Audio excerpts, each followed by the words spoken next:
Nerd Fitness readers, listeners, viewers. I am here with a personal mentor of mine who has since become a good friend, travel hacking extraordinaire, New York Times best-selling author, and one of the nicest, one of the coolest guys I know, Chris Killabo. What's going on, man?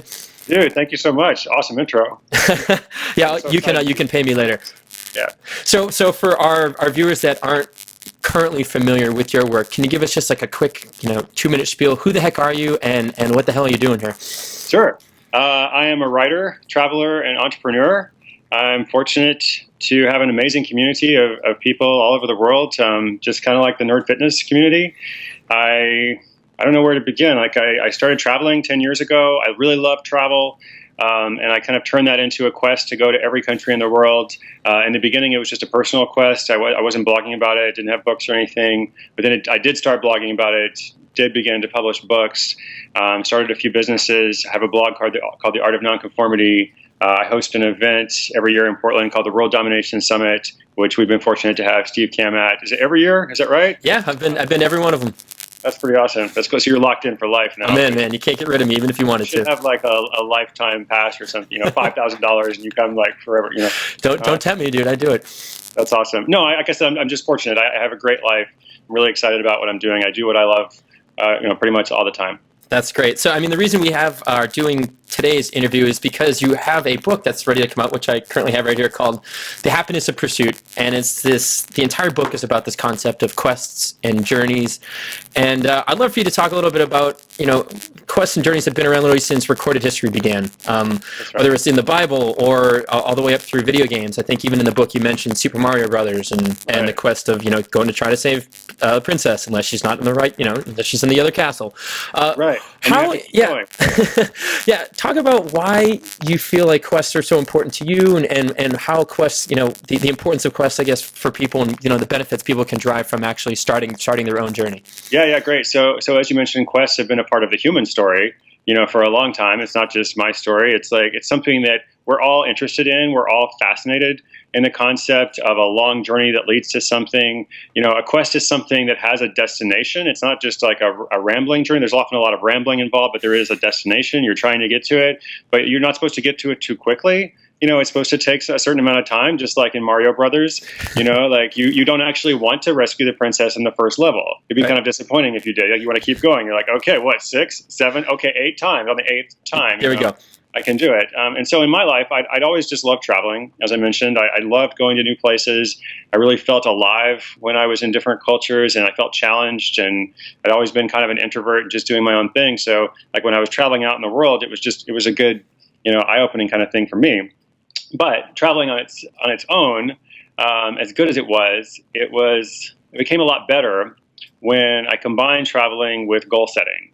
And I've always been a big list maker. I love writing things down. I write down my tasks every day. I write down ideas, random stuff, And so I came across this idea of like, okay, a quest. Like, let's not just travel to a bunch of countries. Let's go to every country in the world. When I did that, it gave the whole thing so much more structure to me. So to fast forward a bit, I wrote the book. I talked to lots of other people who've undertaken quests, including Steve Kamb, and wanted to understand, okay, benefits. You talked about the benefits. How does a quest improve our lives? And that's the central message of the book, is that there's lots of things that can make you happy. Something that can bring purpose and meaning to your life is a quest, right? If you're pursuing something that you love, but attaching a goal to it and giving it some structure. Very cool. So you just talk about giving it some structure. When you play a video game, your quest is very conveniently laid out for you. Go from level 1 to level 2, go to this particular location and defeat this guy to get this item. It's easy for you to kind of see that progression. How does somebody go about taking this idea of a quest and journey and actually applying structure, putting an outline to it? How do they how do they make it something that they can then go through on a step-by-step basis, instead of just this massive, I have to do everything all at once, or I have this big quest that I don't know how to break down?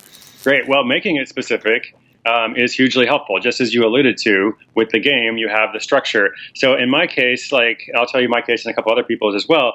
Early on, I was just started blogging. I was like, hey, I'm going to go to every country in the world. Isn't this awesome? And I thought the whole world would be amazing, And some people were, but other people were like, oh, that's stupid, right? That's so dumb, And one of the people who said it was so dumb, this guy who left this long, anonymous blog comment. And he had this quote that said, well, going to every country in the world, all it takes is enough time and enough money, you know? And so at first I was like, oh, what an asshole, you know, right?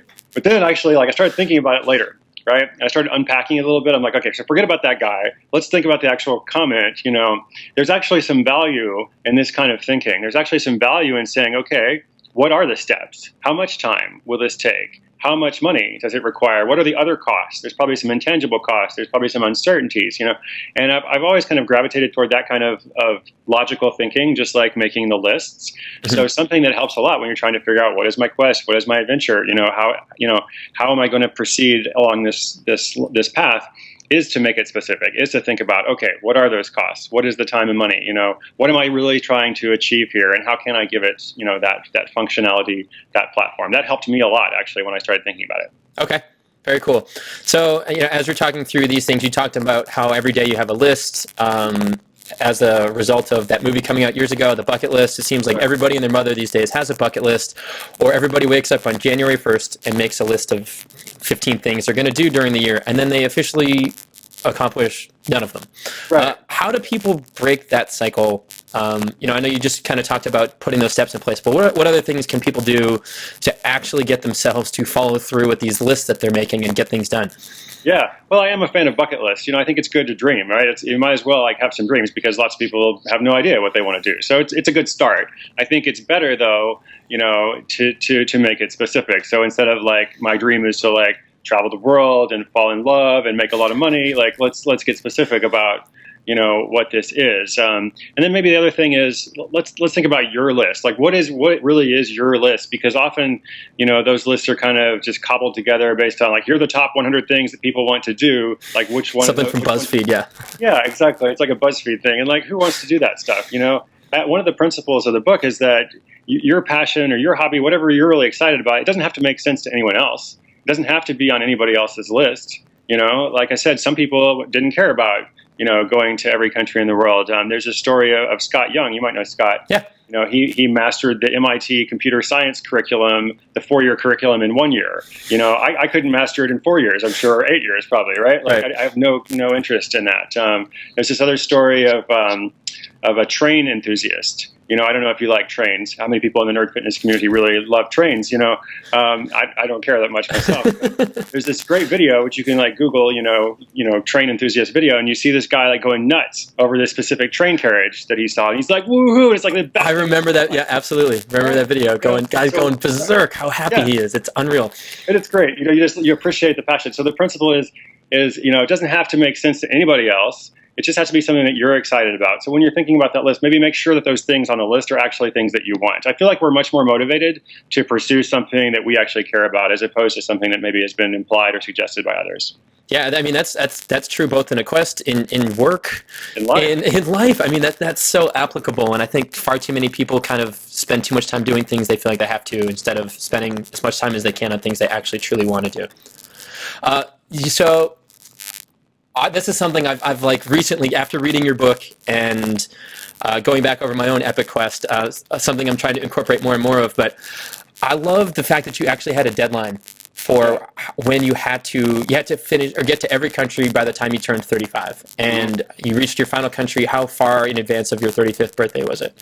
On my 35th birthday. It was on the 35th. Exactly. Well, the day before, technically. Yeah. Well, yeah, you got to leave a room for, you know, a potential missed flight or something, right? Yeah. No, the deadline helped a lot. The deadline helped so much, because I think without that, it would have just been like a goal of like going to a bunch of countries. So it was go to every country in the world by my 35th birthday. Yeah, it helped a lot with the whole structure of like for 5 years before that. For literally 5 years, age 30, 31, 32, all the way up, I would think I would make a list in December of all the countries I was going to go to over the next year, you know, to keep on track. To stay on target, yeah. Exactly. And sometimes I would have a problem with one, and so I might like move a country around, you know, from 1 year to another or something. But yeah, the deadline absolutely helped. I don't think I would, you know, I'm 36 and a half now. I don't think I would have even finished if I hadn't had that 35 goal. Very cool. So you've been now to 193 countries, and I'm sure you always get the question, what's your favorite? So I'm not going to ask you that one. Yeah, but instead, I'd love to know if there are particular moments or particular countries where you felt like you experienced the most growth, I guess, like the most, that maybe challenged you the most or made you learn the most about yourself while you were on the road? Is anything that in particular kind of stands out for you? That's a great question. No one's ever asked that question before. That's really fun. I lived in West Africa for a while. I actually lived in Liberia for more than a year. So there's definitely a lot of growth involved there, just in terms of being in that culture and understanding, what life is like there. As for when I was traveling, I really had a good experience in Pakistan. I went there without a visa and managed to persuade the dude to let me in. It was a crazy thing, but I actually had a good time when I was there in Karachi, and I met some local families and had a good experience in Kuwait as well. I went around with this guy who's like, I'm a Kuwaiti nonconformist, and I want to show him, he's like a WDS person now, but obviously that was long ago. Sure. He was a nonconformist before it was cool. Yeah, exactly. Right. Back in the day. Eritrea, I got deported, so there was a little bit of growth involved in that, but it was kind of scary situation. I remember reading that story on your was that 2 years ago, year and a half, like that. I don't know. Yeah, something like that. I'm sure you kind of want to forget it, but right, it's all out of my head now. Yeah, I don't know. I mean, I guess I kind of put the growth in two categories, right? There's the growth of just the travel and stuff like that, and gaining confidence. Confidence. Experience produces confidence is another lesson from the book, and the more I traveled, the more comfortable I became. I actually made more mistakes at the end of the journey than I did in the beginning. I think in the beginning, I was super careful to check everything, make sure I have everything lined up and everything's going to be okay. Toward the end, I was just I don't care, it's going to be fine one way or another. So that was interesting. But then there's also the emotional growth, transformation, and just started meeting other people. That helped a ton, because I used to just travel on my own and be my own self, and that was fine. But now with the readership and just the awesome people I see from Twitter or elsewhere, definitely changed a lot of things. Sure. So you just mentioned, as a result of the blog and your community, it kind of helped you along the way. How important was it for you think, to publish your goal and publish your list and talk about it along the way and get people involved instead of kind of keeping it a personal journey? I know there's some people in the book that did keep their journeys personal until they kind of reached out to you when you were looking for research here. But how important was it for you to make it public, and did that help you along the way, you think? Yeah, it's an interesting thing. I think it's kind of a two-edged thing, because in the beginning, my motivation 100% was just to do this, for myself. I didn't care whether anybody followed or whatever. It was my own goal, and I think it's kind of important to maintain that same motivation throughout whatever your quest is, because you can get really screwed up if your motivation changes to be the approval of other people or the applause or endorsement of other people. That's really hard to kind of sustain you if you go through a difficult time or something, and I went through lots of difficult times in the quest, and so I guess I always could go back to why am I doing this, right? Mm-hmm. Is this because it's a good career move? Certainly not. Certainly there's other ways I could probably be successful. It took 11 years. Right. Somebody asked me did you do all this so you could write a book about it? I'm like, no, because I could probably write a book about something else. Yeah, that, or publish some photos of cats on skateboards and end up with far more views on YouTube. That's the reality of life and publishing these days. But so that's the first thing. I guess I had to have my own motivations, but it did change throughout, not motivations, but just the process, because I started publishing and sharing, and I think the documenting was good. I actually think it did bring a whole other element of community to the project that didn't exist before. And kind of at the end, now I'm looking back and I'm like, oh, that was pretty cool. Every country in the world, that's great. But that's really not my greatest work. Hopefully I'm going to do something better than that in the future, because, at the end of your life, you look back, you're like, well, I had this experience, but what am I really leaving behind? And hopefully I'm going to leave something more significant than just this one line about Chris did this thing, Sure. I mean, one little line encompassed 11 years of chaotic travel and adventure. So sure. You were just talking about the importance of why you're doing this. What advice do you have for people that are maybe halfway through a quest or maybe 2 months into a quest, and after that initial excitement and I'm doing this great thing and then things are going to change for me, and whether they're trying to lose weight or travel or build a business, they get 2 months in and they run out of the momentum and steam. I'm sure you had moments when you were 120 countries in and I still have to go to 70 new places. What the heck am I doing, and how am I going to actually make that happen? What advice do you have for those people? Yeah, fantastic question. I think there's a difference between 2 months in and halfway in. It depends on what we're talking about. Very true. Okay. The timeline could be different. Obviously, there were some quests that were just a year long or something. That's fine. I guess if I was 2 months into the 10-year project and starting to hate it, then I don't think it would have been the best idea to just suck it up and keep going, you know? Like, I feel like people always give you this advice, like, never, you should never quit, you should never stop. But sometimes, like, if it sucks, like, you know, why quitting can help a lot. Yeah. You know what I mean? Like, but I think there's a way to answer this. There's a way to resolve this tension, because there are moments that suck in anything. And I think the way you resolve it is maybe by focusing on the long term, focusing on the long term outcome, you know, and thinking, okay, like this moment in particular might suck.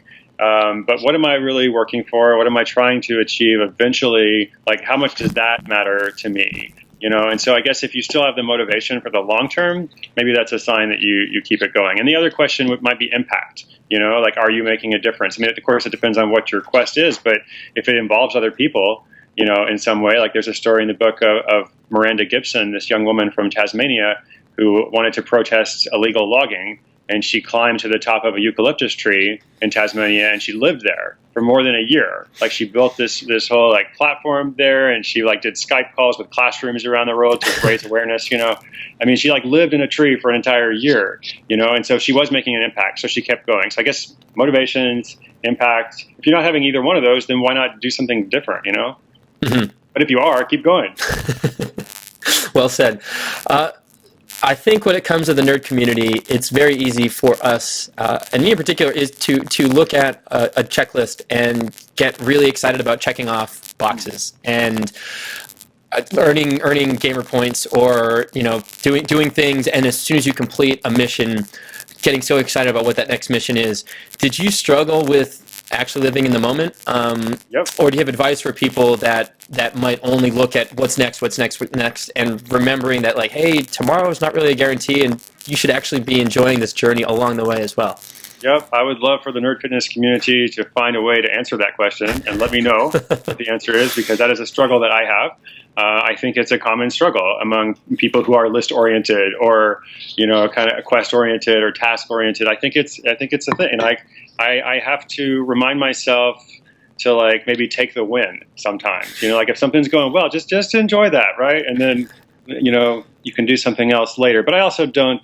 I guess I would also say overall, like, I don't think it's bad to live your life by lists. You know, I think it's fun. I think it's fun. It's meaningful. I like progress. You know, Someone asked me like once, like, what's your definition of happiness? And you always get like interesting definitions back. And the one line that I heard from somebody else was, happiness is continuously improving circumstances. And I kind of like that. It's like I'm making progress. I identify with that. So I don't think it's bad either. Okay. I like that. We're going to shift gears a little bit here to something that you mentioned in the book that I absolutely loved. You talked about anytime you go traveling, you always throw a pair of running shoes in your bag, if only to inspire or remind yourself to go for a run while you're traveling. How important do you think that mental trigger was for you, and how often, you know, what percentage of the time were you not interested in running until you open your bag and saw the shoes and says, oh man, I should probably get out there and go explore? Yeah, super important. I would never claim like, you know, 100% adherence, you know, to the practice, or even 80% or whatever. But I would say like, probably most of the time, it wasn't just like taking them. It was also like whenever I would check into a hotel room or hostel or whatever, I would always unpack my bag. It's like the first thing I would do, set my laptop up, and I would take the running shoes out, put them by the door, you know, just so I'd have to look at them. If I didn't exercise, it was okay, but I had to like evaluate, you know, whenever I was walking out, like I could deal with it. Like, okay, I don't need to run today. I did a lot of walking or something, but at least I have to like see it. So it is something that definitely helped. Another thing that helped was, I think it was Dean Karnazes who first said this in one of his books or something. He said a lot of people are really focused on like the whole workout or running a certain number of miles or whatever, but and this is probably like a nerd fitness principle as well. I don't know. I first heard it from Dean, but he said like, actually there's some real benefits to running for like 15 minutes, you know, or 20 minutes or whatever you can do, you should still do it. And that actually made a big difference for me as well. Cool. Yeah, so as a runner, you would officially be a scout in the nerd fitness community. So I'm sure inquiring scouts would like to know, is there any particular runs on your journey that like really stand out in your mind? Like you're just in some ridiculous place going for like a run of a certain distance would have been normal anywhere else, but because you're in this country or doing this particular thing the day before and after, that really stand out in your mind? Oh, I had some great runs like all over the world. I remember I was training for a marathon when I was doing a lot of around the world trips, and I did like a 12 or 14 mile run in Brunei, It was like super hot there, but it was just really nice. I just kind of got lost in the moment and went out, and I don't even know if I listened to music or not. And for like maybe the first 4 or 5 years I was actively traveling, I didn't even have an iPhone, so I actually had no GPS or anything with me. I did sometimes have like an iPod Shuffle for some music and No stuff. iPhone. Would you have like a tablet and stone and chisel and candles back then? Was this Yeah, mid 2000s? That was hard. That was hard to like pack all those stones in my carry-on bag. Between that and the running shoes, Right. So that's a lot of stuff. Yeah. big ass bag. They were always trying to check it. No, I ran in like probably 80 or more countries, probably more than that actually. I don't know. I never added it up, but I really enjoyed that. Very cool. Yeah. So let's skip to the end of your journey and end of this quest. Certainly not the end of your journey. When you landed in Norway, were you relieved? Were you kind of, was there this moment of sadness that like, oh, this is over? What's my new identity? How did you feel at the end of that, at the end of this massive 11-year quest that you wanted to complete? Yeah, so those weird kind of feelings actually started maybe a year before Norway. When I actually got to Norway, like it was fine. Like there was a bunch of people there. My family was there. There was a bunch of readers and awesome people came to hang out. But about a year before, it was like this weird thing. All of a sudden it hit me. I was like, I'm actually going to do this, and this is actually ending. And even though in some ways I was ready for it to end, there were a lot of hard moments. There were definitely like some times where I wish I would have been doing something different, just at certain times, not throughout. But I did begin to get kind of sad. And I was kind of like, wow, this is who I am. And like, this is my identity. And nobody can pronounce my last name, but everybody knows that's the guy who's going to every country. It's Chris, the guy who's going to every country in the world, That's how it was, right? And I knew I didn't want to live in that identity forever. I didn't want to be like Chris, the guy who past tense did something. Mm-hmm. When I first came back from Africa, it was kind of like that. Like everybody that I met, I'd spent 4 years in Africa, 2002, 2006, basically until 2008.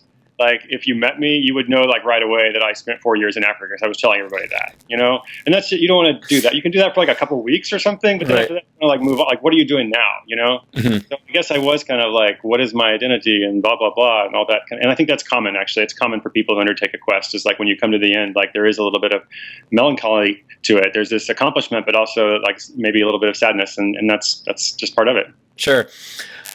So this is an interesting question. I know both you and I are familiar, know Leo Babauta and his well-publicized life of no goals and the importance and the potential downfall of having things like quests and goals and checklists and things like that. Is there a way to kind of balance the two, or is that something you've ever considered where you're like, oh yeah, Leo has a good point here. I've added some of that into your own life? Yeah, I mean, Leo definitely has a lot of great points. I've learned from him. He's a friend, as you mentioned. I also think for someone who doesn't like goals, he's had a lot of goals in his life. Sure. I think it's not only about him, but just in general. People who say like, I don't believe in goals. It's like, well, let's talk about your life, okay? In Leo's case, like he was a former smoker. He never exercised at all. Like he didn't have the blog and the books and the writing project, and he completely transformed his life through just a remarkable story. Like he decided, I want to live different. I want to change my life. Mm-hmm. I would suggest you don't do that without a goal. You can't run a marathon without a goal. You can't just go out tomorrow if you've never ran before and run 26 miles. I mean, maybe some people can, but those are just crazy stories. Like most of us, we actually have to follow a training program. We have to run when we don't want to run. If we want to quit smoking, that's hard. How do you quit smoking after smoking for 20 years or more? I think that's a really admirable thing. So I guess I would always say if someone does that, like, and if someone is like, I just do whatever I want or whatever, I'm like, okay, what happens when you wake up tomorrow and you want a cigarette? Don't you have to like evaluate again, short-term, long-term, benefits, regret, et cetera, all those kind of things. So maybe in some ways it's a semantical debate. Maybe it's like you just don't like the word goals. And that's cool. Maybe there's another way of thinking of it. Gotcha. Okay. But I remain pro goals. I will carry that flag. You're in team goals. If they were wearing a T-shirt right now, that's what I would say. All right, so what would you say to let's say there's a nerd fitness reader out there who is 300 pounds, working a desk job, and this idea of travel might not be in the cards for him. He still wants to read your book. He still has this idea of adventure. How can they get started with the quest? If that's, like you said, maybe travel isn't necessarily in the cards for them right now. How important can this quest and adventure be to them without actually having to maybe even leave their own city? Yeah, perfect. So a quest is a specific incarnation of adventure. Adventure is a value. Adventure is something that anyone, anywhere can identify with and say, yeah, I want something a little bit more with my life. Maybe I'm a little bit dissatisfied or discontented. It doesn't mean I'm miserable, or maybe that person is miserable. You never know. But maybe like whatever it is, like I'm looking for something different with my life. That's why I'm on nerdfitness.com. I'm trying to make some changes. So I'm a big believer in start with where you are. I didn't start with going to every country in the world at 190 countries. I didn't start at one. I just started traveling. I started doing something that I loved. Other people in the book, there's a great story of Sasha Martin, who also at WDS, she wasn't able to travel, but she had grown up in some different places, and she had just had a daughter and wanted to introduce an international perspective in her family. So she also had a degree in culinary arts, and she decided to make a meal from every country in the world. That was fantastic. I love that story. Right? But she made a meal like for over like 3.5 years, like every Friday night or something is like, tonight is like Ghana night, and then it's Guinea night, and then it's like whatever comes next. And I thought that was really fun and interesting. So anyone can choose this value of adventure, I believe. Cool. So if they're getting started, they have this idea for their journey, maybe they're traveling, maybe it's weight loss, maybe it's running a marathon, but they don't have any support at home, or they're the one person in their group of friends looking to break out of the mold of unhealthy, overweight, and uninspired. Yep. What kind of advice do you have for those people with these big dreams and these great goals, but don't really have anybody at home to support them? Aren't they on the nerdfitness.com forums? They should be. If they're not, check out nerdfitness.com/community. I mean, they're here, like they're watching this, through your platform. So I think it really is important to find others who are like-minded. It doesn't mean you have to give up on your friends or family at home, but if your friends and family at home can't support you or just don't relate, sometimes that's the case. It's not that they're opposed to you; they just don't have they don't have the same worldview. You have to find others as well, and I think you can do that again from wherever you are.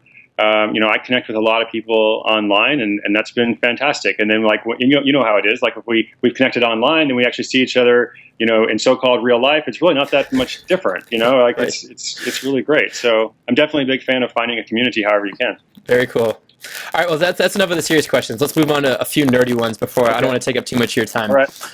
James Bond or Jason Bourne? Jason Bourne, absolutely. Why Jason Bourne? No disrespect to the person who wanted to become the real life James Bond, because James Bond is a government agent. And this is not like an anti-government thing. It's just he has all this support, right? He has like the whole support of like Her Majesty's, service or whatever, like backing him up. Jason Bourne is like the lone dude, right? He's independent. Like people want to kill him. His own government wants to kill him. He's got to do it himself, right? So that's it. Okay. Star Wars or Lord of the Rings? Star Wars. Star Wars. It's kind of balanced, but Star Wars, yeah. Okay. If you could have any, I might know the answer to this one already, just due to your, maybe not, maybe it will surprise me. If you could have any superpower in the entire world, what would that superpower be? I think every person in the world would answer the first one and say, I want to fly. Like, I think everybody wants to fly, right? Yeah. So I think you always have to say, what's your second favorite superpower? Sure, what's your second favorite? Right. Well said. Okay, what's your second favorite? My superpower, the one I actually really want, like a legit superpower, would be the ability to always know what to do next. Oh, man. You understand? It's literally like a strategy guide from a video game, but for your own life. Yeah, like a legit one, right? Because we have so many things that things are just kind of bouncing off all the time, and like you have this opportunity, you got this thing, and you got all these things, but what next? What next? If I could have that, like that would almost be as good as flying. All right, that's pretty damn good. Do you have a favorite quote or words to live by or mantra that you try to keep in the front of your mind throughout the day? Okay, cool. I try to keep the value of gratitude, front of mind. I don't always do a good job with it, but I try to have that. As for mantra, I mean, kind of like the theme of Art of Nonconformity is you don't have to live your life the way others expect. Very cool. That's awesome. Hey, thank you so much, Chris, for jumping on here. It's always good to connect and hang out with you. I appreciate you having me in Portland, whenever that was, 6 weeks ago. Yeah, sometime. Who knows? Something like that. Good luck with the upcoming book launch. Like I said, I read this yesterday, cover to cover, and it was absolutely fantastic. Specifically, the section about Steve Kamb in here, I thought that was absolutely enthralling. So. Yeah, we had to cut a lot of it, but No, I'm just kidding. Dude, thank you so much. Best of luck to you on the tour. Yeah, man, that's all I got. Dude, thank you, Steve.